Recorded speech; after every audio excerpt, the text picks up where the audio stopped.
Imagine for a moment the absolute silence in a bustling New York boardroom. The phones that usually ring off the hook with lucrative deals from our neighbors to the north have suddenly gone dead. We are witnessing a financial event that was supposed to be impossible, or at the very least highly improbable in the tight-knit economic fabric of North America. Canada, our polite and perennial partner, has just done something that has sent a shockwave through the canyons of Wall Street, leaving bankers and policy analysts scrambling for answers. They haven't just politely declined a dinner invitation. They have effectively locked the doors and changed the locks. We are talking about a multi-billion-dollar bond shock that is freezing out U.S. banks in a way we haven't seen in over a decade. This isn't just about money. It is a loud, undeniable geopolitical scream. What happens when America's oldest ally decides that Wall Street is no longer the center of the financial universe? You are about to find out because the rules of the game have just changed and the score is being settled in billions. Let's get right into the heart of this unprecedented shift. Ontario and Alberta, the two economic engines of Canada, have issued massive foreign bonds that completely sideline U.S. banks. To put this in perspective, Ontario recently issued a $2 billion bond deal. In the past, a deal of this magnitude would have American banks fighting tooth and nail for a piece of the action. It is standard operating procedure. But this time, the list of underwriters was missing the usual heavy hitters from Manhattan. Instead, the deal was led by Barclays and a consortium of Canadian banks. This marks the first U.S. free bond issuance from the province since 2011. If you think this is just a clerical error or a minor preference for local vendors, you need to look closer at the timing and the context. This is a calculated strategic maneuver designed to hit where it hurts the most, the balance sheet. Why is this happening now? The answer lies in the increasingly tense atmosphere surrounding trade and tariffs. We are seeing the fallout of aggressive U.S. trade policies that have squeezed Canada's steel and auto sectors. When you push a country's primary industries into a corner, they don't just sit there, they find a new way out. By pivoting away from Wall Street, Canada is sending a message that is clearer than any press release or diplomatic cable. They are saying that if their goods are going to be taxed and their industries threatened by American protectionism, then American banks do not deserve to profit from Canadian debt. It is a financial pivot that raises a terrifying question for those relying on the status quo. Is this the beginning of a new financial era in North America where New York is no longer the default option? The implications of this freeze-out go far beyond the immediate loss of fees for American bankers. It signals a fracturing of the integrated North American economy. For decades, the flow of capital between Canada and the U.S. has been as fluid as the flow of the Niagara River, but now we are seeing dams being built. Ontario's decision to turn to European and domestic banks is a signal that they are diversifying their risk. They are actively choosing to decouple their financial future from the whims of Washington and the volatility of American trade policy. This is a diversification strategy that we usually see in emerging markets, not between the world's largest trading partners. It suggests a level of distrust and defensive posturing that should worry anyone invested in the stability of the North American markets. As we dig deeper into this story, we have to look at the mechanics of the deal itself. A Yankee bond is a bond issued by a foreign entity, such as the formulation of the Ontario government, but traded in the United States and denominated in U.S. dollars. Typically, U.S. banks underwrite these to ensure they sell. By cutting them out, Ontario is proving that they don't need Wall Street's blessing to raise capital. They are proving that global markets, specifically London and Frankfurt, are more than willing to step in and fill the void. This success emboldens not just Ontario, but other provinces and potentially other nations to reconsider their reliance on American financial infrastructure. If Canada can freeze out U.S. banks without the sky falling, who is next? This is the hook that has everyone watching. The precedent has been set, and the ice is getting thicker. I want to speak directly to what is driving this wedge between two historic allies. It is impossible to discuss this financial freeze-out without addressing the elephant in the room, the tariffs. We are watching a high-stakes game of tit-for-tat that has escalated from trade rhetoric into a full-blown jolting of the continent's financial wiring. This isn't just business. It is political warfare played out on ledgers. When the U.S. administration moved to impose tariffs on steel, aluminum, and automotive components, the assumption might have been that Canada would simply absorb the blow, but that calculation was wrong. In June 2025, Ontario fired back, not with a press conference, but with a $2 billion Yankee bond that pointedly excluded every single U.S. bank. This was the financial equivalent of a cold shoulder, and it was absolutely intentional. Let's look at the leadership behind this decision. The administration in Ontario, led by Doug Ford, has made it clear that they are not going to take these economic hits lying down. They had already started deprioritizing U.S. firms in public contracts, a move that was the first warning shot. But targeting the money pipeline, that is an escalation that is going for the jugular, by handing the deal to Barclays, CIBC, Scotiabank, and others, They ensured that the fees and the prestige of the deal went anywhere but New York. This was Ontario's answer to the tariffs on tech and steel. It is a way of saying if you tax our exports, we will boycott your services. It is a sophisticated form of economic resistance that hits the U.S. service economy, specifically the banking sector, in retaliation for hits to Canada's manufacturing sector. You have to understand the sheer scale of the money we are talking about here to realize the gravity of the situation. Ontario is a massive borrower on the global stage. The province expects to borrow somewhere in the neighborhood of $60 billion this year alone. Historically, a significant portion of that, nearly a third, comes from foreign markets, with Wall Street acting as the primary gatekeeper. When you suddenly divert that river of capital, you are talking about billions of dollars bypassing American institutions. That is a lot of revenue lost. But more importantly, it is a lot of leverage lost. When U.S. banks hold Canadian debt, they have a stake in the game and a voice at the table. When they are excluded, that influence evaporates. The connection to the automotive sector here is critical. Ontario is not just a random province. It is the Detroit of the North. It is home to massive assembly plants for Ford, General Motors, and Honda. The economy there lives and dies by the auto industry. So when the provincial government flexes its financial muscle, the automotive sector is watching closely. By sidelining U.S. banks, Ontario is signaling to these automakers and to the U.S. government that it is done playing ball on a field where the rules are constantly being rigged against them. It is a protective measure for their local industries.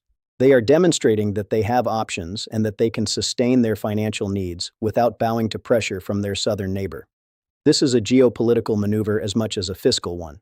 We are seeing a distinct shift in direction. Ontario is steering its financial partnerships away from New York and looking toward London and Frankfurt. This pivot is happening quietly but decisively. It is a strategic realignment. By strengthening ties with European financial centers, Canada is building a buffer against American unpredictability. It is a hedge against the volatility of U.S. trade policy. If Washington wants to use trade tariffs as a weapon, Canada is showing that it can use capital markets as a shield. The message is clear. We will find partners who respect our economy. And right now, those partners are across the Atlantic, not across the border.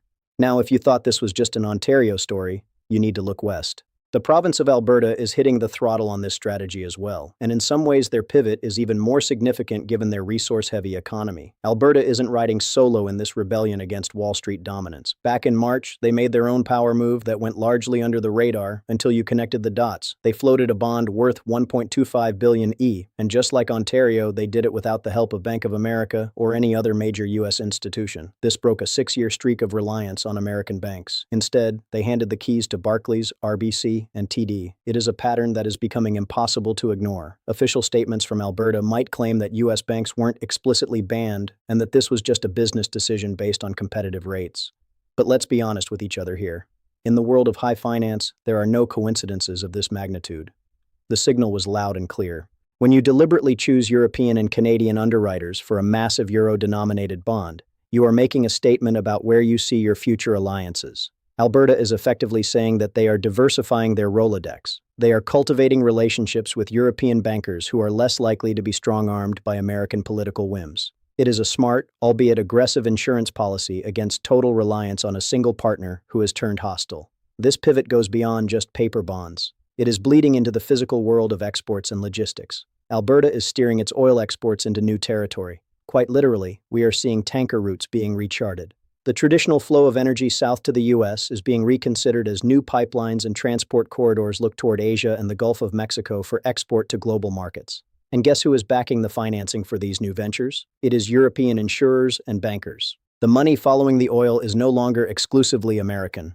Pension fund managers and institutional investors from Europe are hopping on this trend, sensing an opportunity to displace Wall Street in a stable, resource-rich market. The boardrooms of Frankfurt are becoming just as familiar to Canadian executives as the meeting rooms of Washington used to be. We are seeing a shift in where the complex financial machinery, currency swaps, hedging strategies, and derivatives is being operated. It is moving from Manhattan to Mayfair. This matters because whoever holds the debt and manages the risk also holds the influence. If European banks become the primary lenders and insurers for Alberta's energy sector, they will have a say in how that sector develops. This could introduce new dynamics regarding environmental standards and operational transparency that align more with EU regulations than US preferences. For the average trucking operator or logistics company in Edmonton, this might seem high level, but it hits the ground eventually. This pivot means reevaluating capital sources. If you are a heavy hauler in the energy sector, your next financing deal for a fleet of trucks might not originate from a lender in Philadelphia or Houston. It might come via a credit facility backed by a bank in Frankfurt. Supply contracts and insurance backing are all being reviewed through this new lens.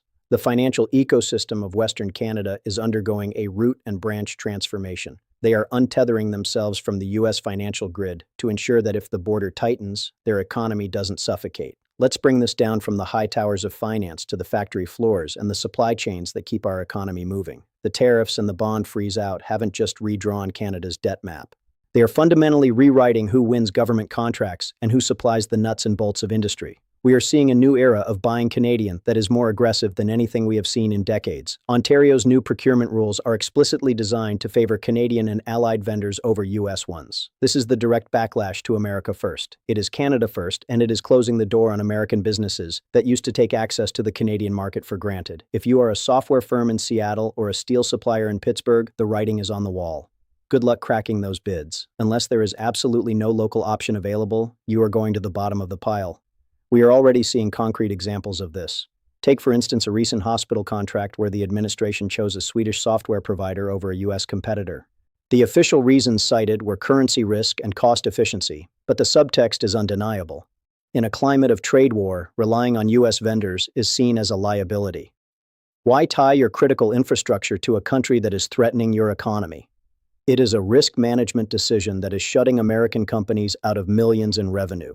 This isn't a one-off event. It is a systemic shift. Multiply that one hospital contract across thousands of public sector bids from municipal broadband systems to provincial infrastructure projects, and you have a massive economic displacement. The bolts in your car's frame, the steel in the bridges, the servers in the government data centers, the sourcing for all of these is changing. For the automotive giants operating in Ontario, this adds a layer of complexity to an already strained system. With Canadian steel climbing to the top of the supplier list and U.S. inputs getting pushed down, procurement managers are having to scramble. They are recalibrating supply chains that have been integrated for 50 years. The impact on the factory floor is real. Automakers like Ford, GM, and Honda, who have massive footprints in Ontario, are caught in the crossfire. They are watching as the province prioritizes local supply chains. This means shifts in procurement patterns inside the factories. If the province is financing its debt through Europe and prioritizing local steel, the pressure is on the automakers to align with those priorities to maintain favorable relations with the government. Supply chains were already fragile after the global disruptions of the last few years. This political standoff adds a layer of deliberate friction. It is a recalibration of the North American automotive machine, and it is grinding gears as it shifts. Even British Columbia, which has traditionally remained partially aligned with U.S. financial firms due to its coastal trade ties, is getting swept up in the broader trend. The North American financial gearbox is grinding, and Canada is shifting into a new lane. This is not just about punishing the U.S. It is about survival and autonomy. By building a supply chain that is less dependent on American inputs, Canada is trying to tariff-proof its economy. But for the U.S. businesses that rely on the northern market, this is a disaster in slow motion. They are losing customers not because their product is bad, but because their passport is currently a liability in the eyes of Canadian procurement officers. As we approach the final analysis of this situation, we have to look at the invisible architecture that holds the global economy together, the U.S. dollar. Behind the scenes, beyond the bond issuances and the steel contracts, Canada's financial architecture is quietly shedding its reliance on the greenback. We are seeing subtle cracks in the dollar's armor as Ontario and Alberta shift their gears. These are quiet fractures in the North American dollar-based system, but they are beginning to hum beneath the surface. In trading hubs like Vancouver, late-night commodity traders are reporting something disturbing. Liquidity snags in accessing U.S. dollars. We are hearing echoes of the 1998 Asian financial crisis, not in terms of panic, but in terms of friction. It isn't a full-blown crisis yet, but the warning lights are blinking on the dashboard. Canadian financial institutions are starting to model risk differently. They are looking less at the Federal Reserve's playbook and more at the European Central Bank's yield curve. This is a profound psychological and technical shift. It is more than just a spreadsheet tweak. It is a change in who sets the tone for capital strategy. When your neighbor stops looking to you for leadership and starts looking across the ocean, you know the relationship has fundamentally changed. While cross-border capital flows remain robust, we are still talking about $1 trillion of Canadian money parked in the US. The sentiment has shifted. Institutions are installing just-in-case hedges. They are staying exposed but bracing for turbulence. We are seeing this volatility hit the ground in real time. In places like Thunder Bay, local businesses are feeling the whip crack of global trade wars. A solar panel startup might see a boom because tariffs hit Chinese imports only to get burned by delays in components caused by these new trade barriers. It is a reminder that in today's supply chain jungle, even local wins are tied to global bottlenecks. But the biggest ripple effect is in the auto industry, where financing decisions are steering the future of car production. When provincial borrowing moves to Frankfurt, it reorders who gets a seat at the investment table. European financiers are driven by different mandates, particularly regarding ESG, environmental, social, and governance criteria. This brings us to a potential conflict. European lenders may shy away from funding carbon-heavy initiatives, which creates a paradox for oil-aligned provinces like Alberta. Automakers may soon face a new reality where their financier is evaluating their emissions more than their profit margins. It is a reshuffle deck, and the US is holding fewer cards than before. So what is the final verdict? We have to call this what it is: a financial breakup with industrial fallout. Canada didn't just decide to skip one dinner at Wall Street's table. They are building their own dining room. The headlines might be about bonds, but the real story is the decoupling of key systems, logistics, procurement, and capital, one contract at a time. This isn't a flash in the pan. This is a slow-burning shift that could reshape how North American industries operate for a generation. We are witnessing the prototype of how countries respond when economic partnerships grow tense. They don't just argue, they decouple. This raises the ultimate question for all of us watching. Are we witnessing the early stages of a broader economic divorce between Canada and the US? Could this open the door for China or the EU to gain permanent leverage in our backyard? The gears are turning, the bonds are sold, and the money has moved. The only question left is how Wall Street and Washington will respond to being left out in the